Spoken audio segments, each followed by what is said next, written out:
है कि कैलाश पर्वत को आज तक कोई फतेह नहीं कर पाया है, लेकिन क्या आप जानते हैं कि ऐसे कई रहस्य हैं जो कैलाश पर्वत को अलग और अनोखा बनाते हैं। लोगों का मानना है कि जो भी इस पहाड़ पर चढ़ने की कोशिश करता है वो आगे नहीं चढ़ पाता, उसका हृदय परिवर्तन हो जाता है। जिन्होंने इस पर्वत को चढ़ने की नाकाम कोशिश की, उन पर्वतारोहियों का मानना है कि यहाँ की हवा में कुछ अलग बात है। वहाँ शरीर के बाल और नाखून 2 दिन में ही इतने बढ़ जाते हैं जितने 2 हफ्ते में बढ़ने चाहिए। शरीर मुरझाने लगता है और चेहरे पर बुढ़ापा नजर आने लगता है। नमस्कार, मैं प्रेरणा, आप देख रहे हैं ओसी न्यूज। हिंदू धर्म में भगवान शिव को कैलाश पर्वत का स्वामी बताया गया है। मान्यता है कि भगवान शिव अपने पूरे परिवार और दूसरे देवी देवताओं के साथ इस पर्वत पर निवास करते हैं।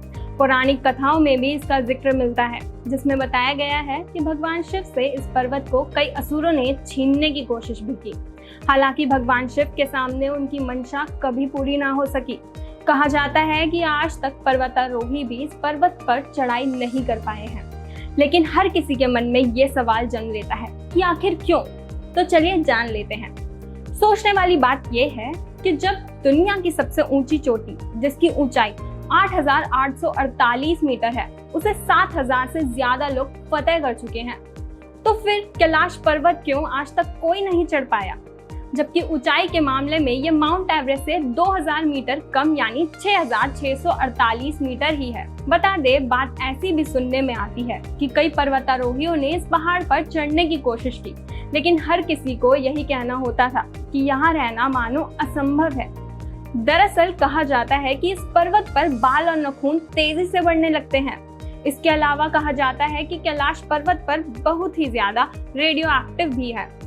कुछ लोग ये मानते हैं कि कैलाश पर्वत पर भगवान शिव अपने पूरे परिवार के साथ रहते हैं और इसीलिए किसी जीवित इंसान का उस ऊंचाई तक पहुंचना संभव नहीं है। कहा जाता है कि व्यक्ति मरने के बाद या जिसने कभी भी कोई पाप ना किया हो, केवल वही कैलाश फतेह कर सकता है। ऐसा भी माना जाता है कि कैलाश पर्वत पर थोड़ा सा ऊपर चढ़ते ही व्यक्ति दिशाहीन हो जाता है। ऐसे में बिना दिशा के चढ़ाई करना मतलब मौत को दावत देने जैसा है। इसीलिए कोई भी इंसान आज तक कैलाश पर्वत पर नहीं चढ़ पाया।